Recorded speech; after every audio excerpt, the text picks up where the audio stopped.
Karena memang untuk LNG kenapa harganya tinggi, dia itu diambil dari daerah-daerah yang butuh kos transportasi.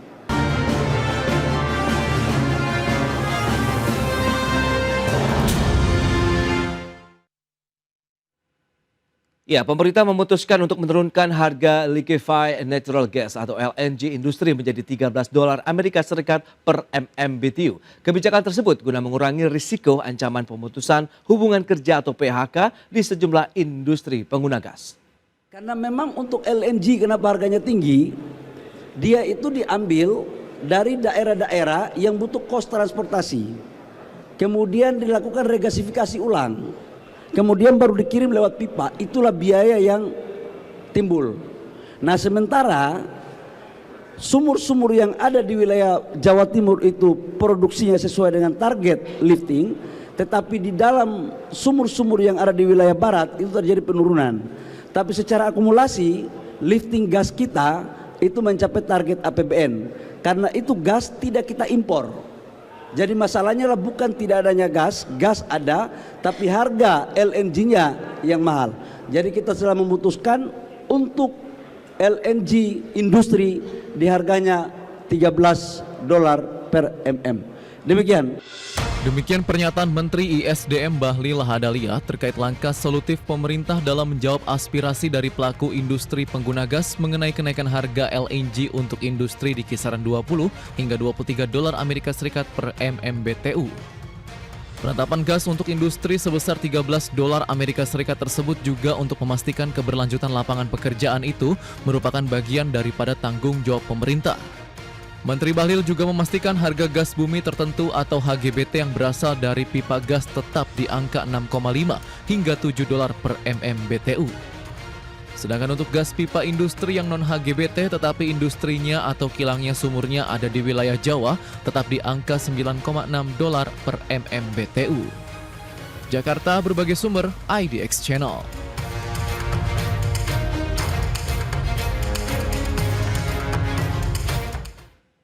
Ya, pemirsa, untuk membahas tema kita kali ini, pemerintah patok harga LNG industri $13 Amerika per MMBTU. Kita sudah tersambung melalui Zoom bersama dengan Bapak Redma Gita Wirawasta, Ketua Umum Asosiasi Produsen Serat dan Benang Filamen Indonesia. Kemudian juga Profesor Trubus Rahardiansa, Ketua Umum Asosiasi Analis Kebijakan Indonesia. Langsung saja kita sapa ini. Halo, Pak Redma, apa kabar? Baik Mas, salam sehat Mas. Salam sehat, terima kasih juga. Prof. Trubus, apa kabar Prof? Ya, alhamdulillah sehat selalu Pak Redma ya. Terima kasih juga atas waktu yang disempatkan ini Prof. Trubus. Dan sebelum membahas lebih jauh kita ke pelaku usaha terlebih dahulu nih. Pak Redma, APSIVI melihat bagaimana dengan langkah Kementerian SDM tadi yang sudah menetapkan harga gas LNG untuk industri $13 Amerika Serikat per MMBTU. Apakah memang ini menjadi kebijakan yang tepat nih momentumnya? Silakan Pak. Iya, pertama-tama kami apresiasi ya dengan apa yang sudah diputuskan oleh pemerintah. Ini kan keputusan ini kan sangat-sangat kita perlukan karena gas ini selama beberapa tahun terakhir ini harganya ini kita nggak bisa prediksi sama sekali gitu ya. Kenapa kita tidak bisa prediksi? Meskipun harga gasnya normalnya waktu itu 12 gitu ya, tapi ketika harus pakai yang tadi disebutkan oleh Pak Menteri pakai LNG, itu kan harus ada proses transportasi, regasifikasi, akhirnya terakhir itu harganya kadang-kadang 14, kadang 16, nah sekarang 2 bulan terakhir ini harganya malah sampai 22 US dollar. Memang kita dari sisi industri beberapa sektor termasuk sektor di asosiasi kami itu kan dapat harga gas HGBT, tapi yang jadi masalah kan HGBT-nya kadang dapat agitnya ya, alokasinya yang dapat harga $7 itu kemarin 60%, terus terakhir turun bulan kemarin sampai 40%, dan yang awalnya bulan ini harusnya hanya dikasih 22%, artinya yang 60%-nya itu harganya harga normal. Nah harga normalnya dikasih harga gas regasifikasi tadi, harganya $22 per MMBTU, jadi ini kan malah jadi apa yang diprogramkan pemerintah melalui HGBT itu jadi nggak tercapai gitu, karena harganya normalnya $7 itu hanya untuk 40% alokasi yang diberikan kepada kami. Nah jadi masalahnya ketika sudah ada ditetapkan $13, kami sangat apresiasi gitu ya. Jadi harga non HGBT-nya kan jadi $13. Nah, sedangkan yang HGBT-nya tetap $7. Nah, mungkin ini yang Oke. yang membuat industri ada kepastian dari sisi cost untuk industri. Emang kalau kita lihat seberapa besar kebutuhan gas sendiri bagi industri tekstil dan juga produk tekstil seperti di Apsivi sendiri, Pak Retma? Sebetulnya kalau di tekstil tidak besar ya. Ini kan yang mendapatkan HGBT itu kan yang di hulunya. Yang di hulunya Oke. itu terkait dengan proses petrochemical, Ya. proses Oh, polimerisasi. Dari sisi angka untuk di hulu itu energi itu dari sisi cost produksi itu sekitar dari struktur biaya ya itu 22% dan untuk gas itu sekitar 19 sampai 20 persennya gitu. Jadi dari total struktur biaya gas itu sekitar 20%-nya. Nah tentu kalau di sektor lain ini beda-beda, bahkan ada yang sampai 50%, ada yang sampai 40% gitu.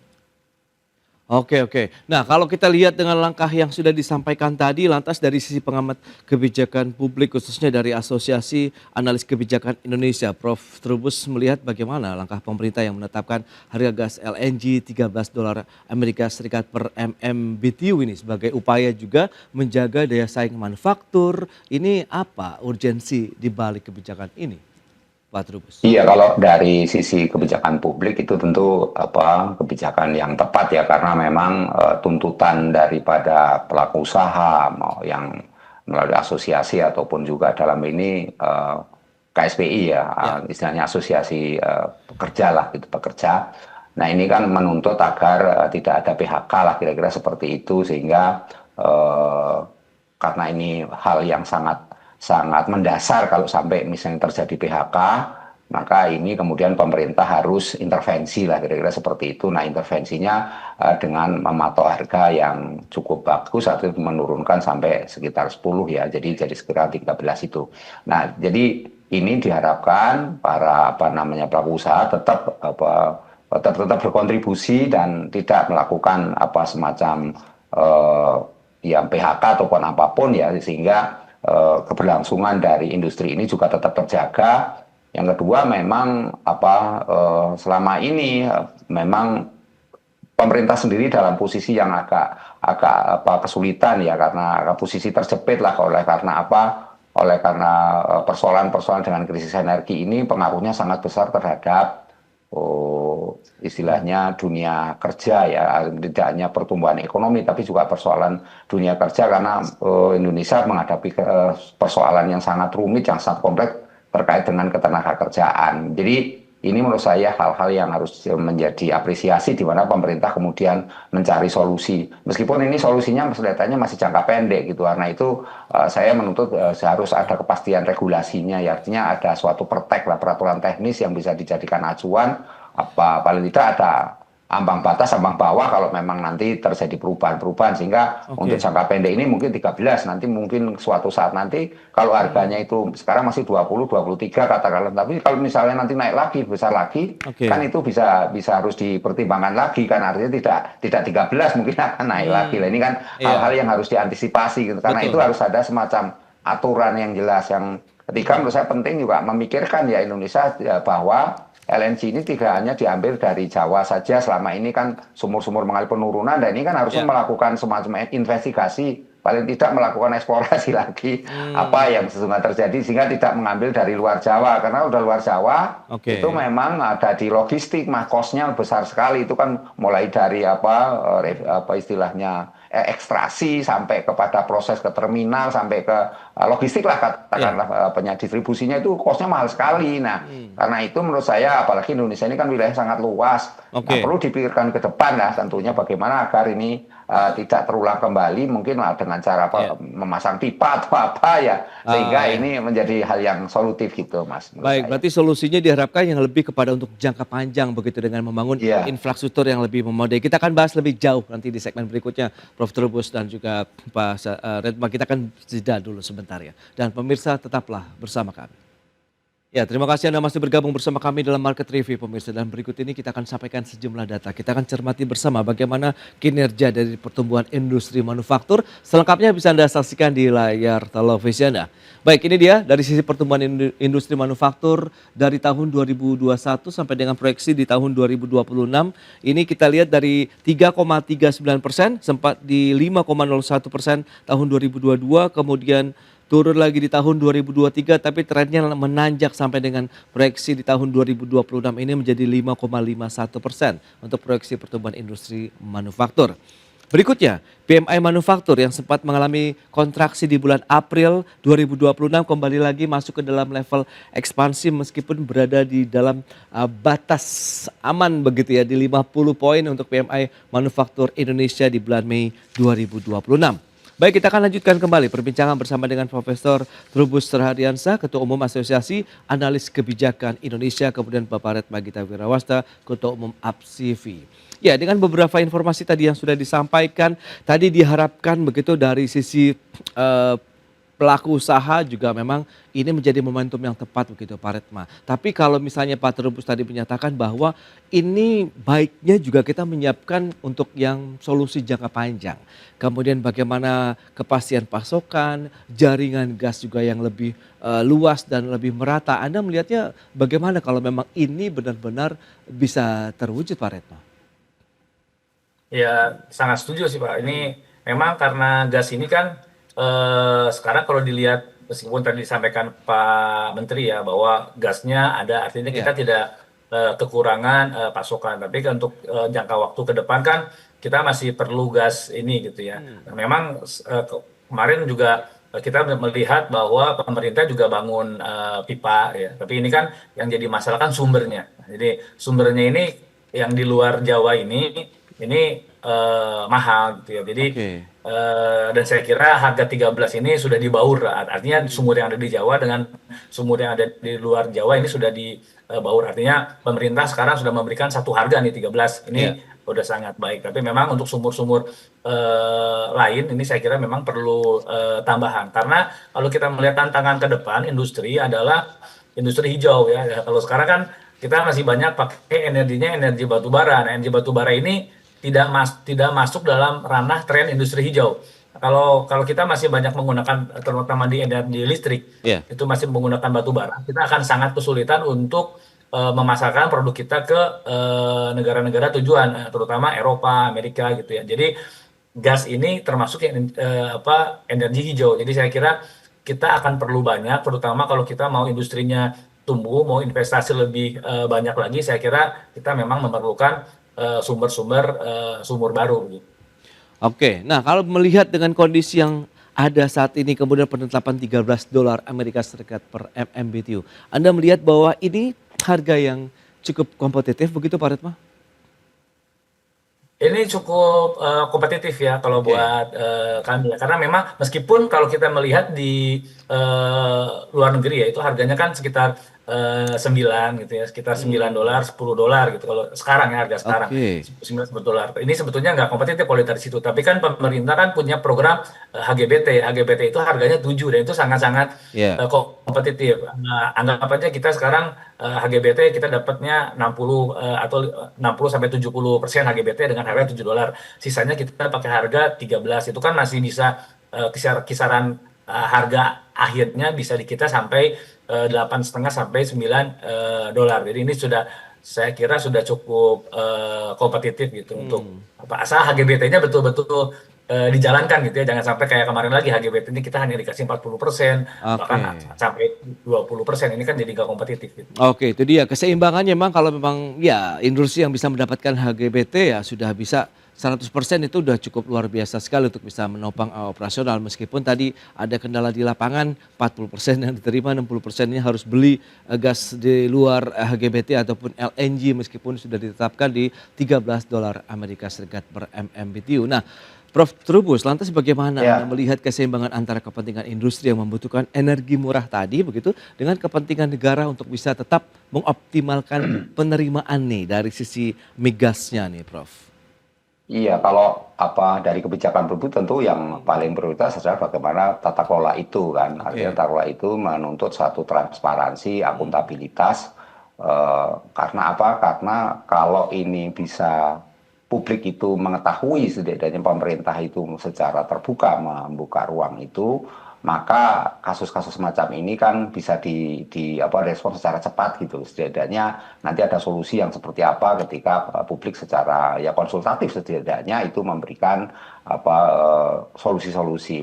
Yang kedua menurut saya ini memang menjadi pemikiran di mana selama ini yang namanya kebijakan itu kan selalu asumsinya APBN gitu yang dijadikan ini subsidi itu diambilkan dari APBN. Tetapi ini untuk kasus ini ternyata kan tidak. Ini hal yang perlu diapresiasi karena apa? Karena ini hanya memangkas dari sisi katakanlah pendapatan dari ya perusahaan-perusahaan terkait lah gitu, dan juga dalam ini biaya operasional yang bisa disenal karena anak Pertamina dalam ini gas ya, gas itu PT Gas itu bisa bisa menekan biaya yang lebih murah lagi kaitannya dengan logistik. Nah, ini teman ini kan sifatnya menurut saya jangka pendek ya. Bagaimana kemudian nanti ketika jangka panjang ini bisa diatur sedemikian rupa, dan sekali lagi bahwa ini hal yang patut kita apresiasi karena memang tidak mengambil APBN, karena kebijakan publik selalu mengatakan ini selalu APBN. Nah, ini kan Oke. hal-hal yang bagus, dan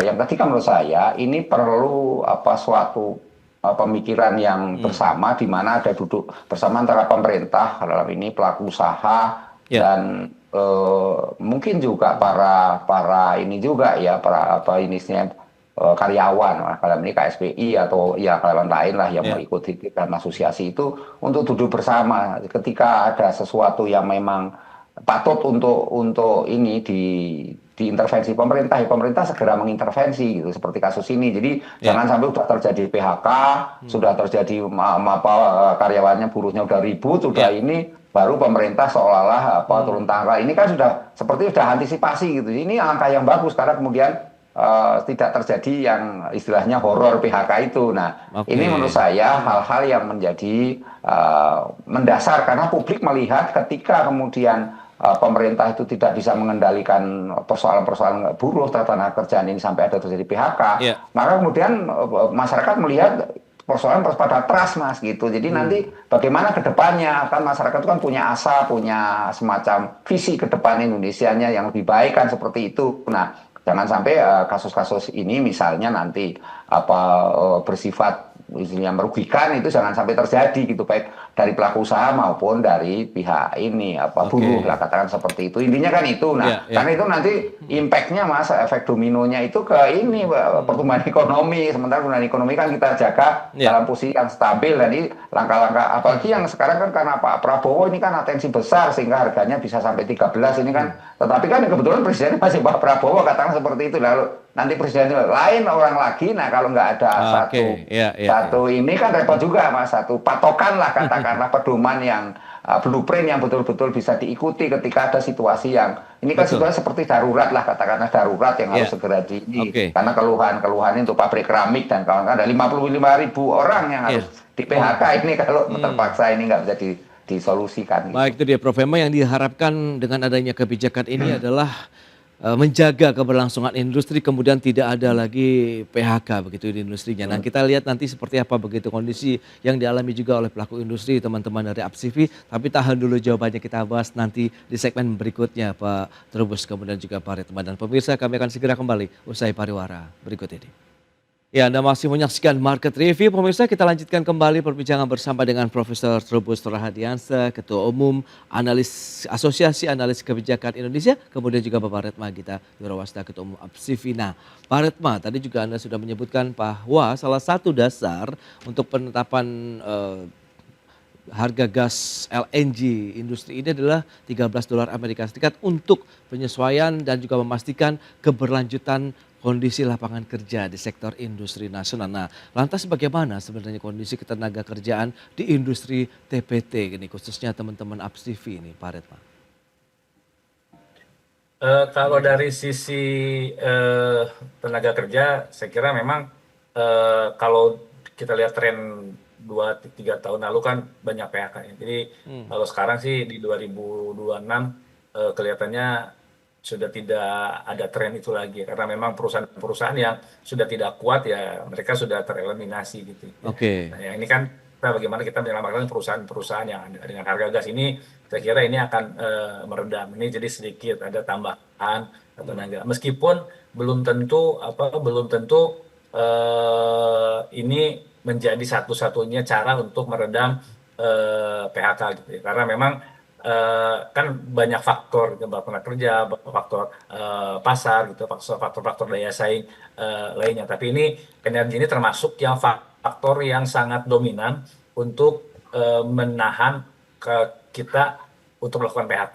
Nah, dan ini sangat tepat karena ini dilakukannya di hulu. Di hulu ini kan, hulu ini artinya kita bisa memberikan bahan baku yang jadi ada efek dominonya itu sangat sangat besar. Oke. Tekstil yang mendapatkan HGBT yang menggunakan gas besar itu kan ada di hulu yang terkait dengan petrochemical. Nah, ini begitu hulunya dapat, artinya kita bisa menjual bahan baku ke hilir, ke industri midstream lebih kompetitif, industri midstream ke hilirnya lebih kompetitif. Jadi efek dominonya sangat ada. Nah, ini saya kira sangat bermanfaat untuk mencegah PHK. Bahkan bukan hanya mencegah, saya kira kalau kita dibaurkan lagi dengan kebijakan-kebijakan yang mendorong daya saing lainnya, pertumbuhan industrinya pasti akan lebih baik begitu. Oke, akan lebih terpacu lagi begitu ya Pak Redma. Nah, apakah dengan harga gas yang lebih pasti ini pelaku industri akhirnya memiliki ruang bisa meningkatkan kapasitas produksi, kemudian juga melakukan ekspansi usaha ataupun investasi, atau bahkan justru membuka lapangan kerja baru lagi Pak Redma? Mungkin bisa jadi karena ini kan sangat besar ya. Artinya selama ini kan utilisasi kita kan rendah ya, maksudnya tidak nyampe nggak sampai 90% gitu. Sekarang kita melihat sekitar 65 sampai 7% dari pabrik yang ada. Kita tidak menghitung perusahaan-perusahaan yang sudah tutup. Dari pabrik yang ada utilisasi sekitar 65 sampai 70%. Dengan harga seperti ini, saya kira ada sedikit ruang untuk menambah atau meningkatkan utilisasi. Meskipun ini di depan masih banyak persoalan gitu ya. Kemarin kita diskus juga masalah restitusi, ini juga jadi persoalan, masalah modal kerja dengan suku bunga perbankan yang naik, masalah pasar dengan barang impor, ini masih banyak. Jadi saya kira tapi ini akan sedikit menambah tenaga supaya tidak melakukan PHK. Bahkan kalau hitungannya tepat, saya kira utilisasi kita bisa naik begitu. Oke. Nah, Prof. Trubus, lantas bagaimana dengan kondisi saat ini begitu? Apakah tadi minat investasi domestik maupun asing itu bisa menanamkan modal mereka di dalam negeri begitu, untuk khususnya di sektor manufaktur semakin terbuka tidak sih? Dalam artian kan berarti kepastian untuk produksi masih terus berlanjut, kemudian bagaimana tinggal menjaga pangsa pasarnya saja begitu Pak? Iya, kalau kondisinya tetap kondusif sebenarnya bisa, Mas. Artinya ini malah potensi makin lebar. Nah, sebenarnya pemerintah ini kan kebijakannya sifatnya masih ini, Mas, elitis top down ya. Jadi karena pemerintah pusat, perlu juga pemerintah pusat memikirkan bagaimana juga mendorong agar pemerintah daerah juga ikut cawe-cawe dalam hal ini, sehingga pemerintah daerah punya peran, Mas, agar persoalan harga logistik misalnya gitu itu bisa, atau distribusi logistik itu bisa ditekan sebagian rupa gitu ya, karena kan sesungguhnya ada persoalan, misalnya kita ini kan UMP tiap daerah kan beda-beda gitu ya, jadi ya mungkin itu juga bisa dipertimbangkan bagaimana sesungguhnya peran pemerintah daerah mendorong agar terjadi para pelaku usaha itu secara leluasa mendapatkan tidak hanya pasokan tapi juga bisa berimitasi yang lebih baik gitu ya, kondusif. Karena kalau lihat ini posisi LNG ini kan kebanyakan ada di luar Jawa ya, dan industri-industri ada di Jawa. Nah, ini kan perlu ada semacam intervensi dari mungkin di bawah Kemendagri ya, sehingga ada mengatur dengan rupa, dan kementerian lain yang ini yang bisa industri juga itu, agar segala sesuatunya bisa dibuat proporsional gitu. Artinya tidak harganya tidak begitu melonjak naik, karena ini kan persoalan kalau diserahkan pasar ya memang namanya ritme pasar selalu dinamis, Mas gitu. Jadi menurut saya ini penting bagaimana pemerintah agar daerah juga memikirkan ketika ada persoalan pasar yang tinggi tuntutannya, tetapi juga bagaimana agar tetap persoalan tadi ya tenaga kerja ya setidaknya itu juga menjadi concern gitu, di mana kemudian kalau pemerintah pusat mengendaki dengan istilahnya bersusah payah bercucuran supaya apa tidak terjadi PHK kebijakannya, tetapi daerah sendiri seperti kurang respon atau kurang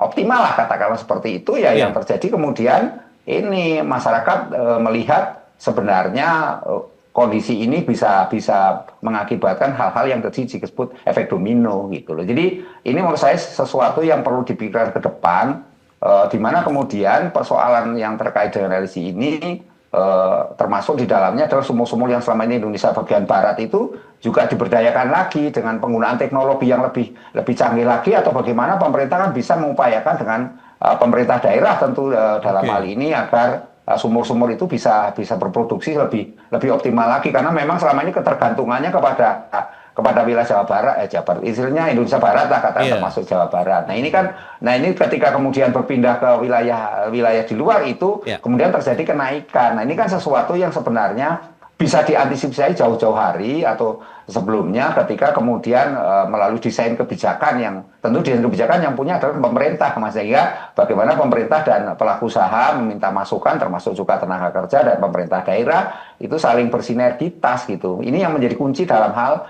agar investasi yang kita harapkan nanti ke depan itu bisa lebih lebar, bisa terbuka dan memberikan keuntungan yang tidak saja pada pelaku usaha tetapi juga keuntungan bagi buruh ya, pekerja, karena mereka tetap bekerja, di satu sisi juga pertumbuhan ekonomi tetap terjaga. Jadi pemerintah punya daya saing gitu terhadap kompetisi negara-negara lain yang meyakini bahwa Indonesia adalah kondusif untuk berinvestasi seperti itu, Mas. Baik, itu dia iklim investasi yang memang harus terus dijaga oleh pemerintah maupun pelaku usaha. Pak Redma, terakhir bagaimana proyeksi Anda terkait dengan sisa waktu begitu di semester kedua dengan adanya kebijakan harga gas tadi $13 Amerika Serikat per MMBTU, apakah ini bisa menjaga juga akhirnya kualitas kinerja industri manufaktur kita? Kinerja sih saya kira masih akan terjaga gitu ya.